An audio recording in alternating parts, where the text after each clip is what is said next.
Welcome to day 4 of 31 days to victory. Today's topic is visualize it. So basically what we're talking about today is creating our vision boards and basically how to get that together. Now visualization is the way we prepare ourselves to take action, because if we don't have a vision, then we don't exactly know what we're doing. So we set goals, we have a vision to help us make that vision become reality. Visualizing, we're creating a mental image. Sorry, let me take out my ears. We're creating a mental image of what it is that we want to see, the fruit that we would like to see our life bear. Amen. Now, I've been telling you for the past 3 days, pray, pray, pray. Write your goals, pray. Yeah, because prayer is how we make sure that whatever we're writing down is in line with the will of God for our life. And when we are in line with the vision of God for our life, that is how we avoid disappointment. Because disappointment comes when we try to impose our will on God and it does not come to pass. So make sure you are praying. That is the most important part of this entire process. Pray, pray, pray. In the past, I have done vision boards, but this year I kind of wanted to do it a little different. So what I want to do with my vision board is buy these frames and then get sticky notes and write what I'm believing God for on those sticky notes. I think the cool part is to get different colors and different sizes so that there's a good mix on the board. Now that first board will be my vision board, my prayer board, what I'm believing God for. And then I want to get a second frame, which will be my victory board, which is the things that I have been graced and been given the opportunity to witness come to pass. So as things are coming to pass on my prayer board, I want to move them over to my victory board.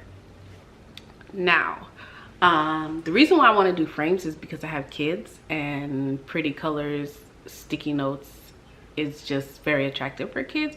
So this is just my way of protecting my investment, because if I get a frame and it has that glass cover, then my kids can't get to it. Will it be a little bit of a chore to move the sticky notes from one frame to the next? Yes, but I'm willing because I want to protect, you know, what I'm doing. I don't want the board to be destroyed, because in the past I have had vision boards destroyed. I think what I also may do is do smaller frames for my kids so that they can also participate in what they're, you know, praying and believing God for, and being able to move them over as well.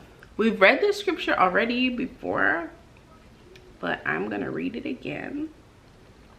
Luke 14:28, for which of you intending to build a tower does not sit down first and count the cost, whether he has enough to finish it, lest after he has laid the foundation and is not able to finish, all who see it begin to mock him, saying, this man began to build and was not able to finish. Or what king going to war against another king does not sit down first and consider whether he is able with 10,000 to meet him who comes against him with 20,000? Or else, while the other is still a great way off, he sends a delegation to ask conditions of peace. So likewise, whoever of you does not forsake all that he has cannot be my disciple. So it is good to plan. It is good to have a vision. And just like in Proverbs 29:18, it says, where there is no prophetic vision, the people cast off restraint, but blessed is he who keeps the law. Then we have Habakkuk 2:2. It says, and the Lord answered me, write the vision, make it plain on tablets, so he may run who reads it. For still the vision awaits its appointed time. It hastens to the end, it will not lie. If it seems slow, wait for it. It surely will come. It will not delay. It is good to have plans. Even in Jeremiah 29:11, it says that God has plans for you and me. So it is good to plan. It is good to have a vision, because where there is no vision, the people perish. Where there is no vision, the people get lost. Where there is no vision, the people become discouraged. It is good to have vision. So get your vision board. Write in the comments down below. Tell me what you're doing for your vision board. If you're posting pictures of your vision board on Instagram or TikTok, tag me. I want to see it, because like I said, it's good to have those vision boards, like the Bible says, so that he who runs, so he may run who reads it. Which means even when you're in your busyness, you can be reminded of what the goal is. And it is an awesome activity to also include your kids in this action and have them create their own vision boards, so that they are learning these disciplines as well, how to have a vision for their year. So I can't wait to see your vision board. Make sure you tag me, make sure you send it to me. I want to see it, and I hope you